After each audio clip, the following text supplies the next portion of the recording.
Diana is with us now. Hello to you, Diana. 4 in court, 2 pleading guilty, all looking as though they had been victims of police brutality, shall we say?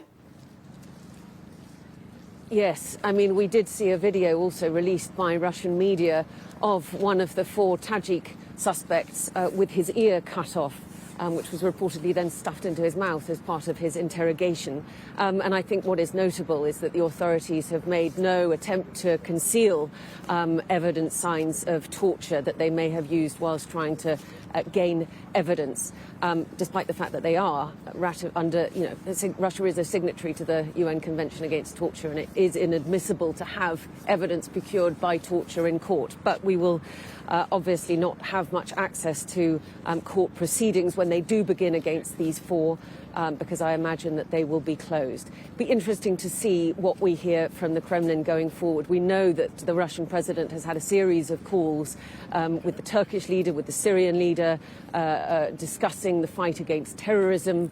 But all we've heard from him so far is that pretty stilted speech on Saturday where he talked about this Ukrainian trace, because he suggested that these men were en route to the Ukrainian border and that a window was being made open for them there. Where they were caught could have meant that they were actually going en route to Belarus too, which would have been easier to get through. I think big questions over whether it took police an unacceptably long time to get here. I mean, I think it took over an hour, but it does require police working out what's going on, getting the arms to get here.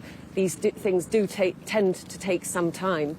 And then whether the Russian authorities did not take the warning from the US seriously enough, because they are seeing everything at the moment through the prism of the Ukrainian threat rather than the Islamist threat, which is what was the biggest problem for Vladimir Putin in the early years of his reign, but far less so now. I just spoke to somebody here and asked her whether she thinks it's Ukraine behind all of this, which of course they deny, whether she thinks it's Islamic State. She said, well, I believe what my president says. I do think that the Ukrainians may have had something to do with it. She even suggested the United Kingdom might have too.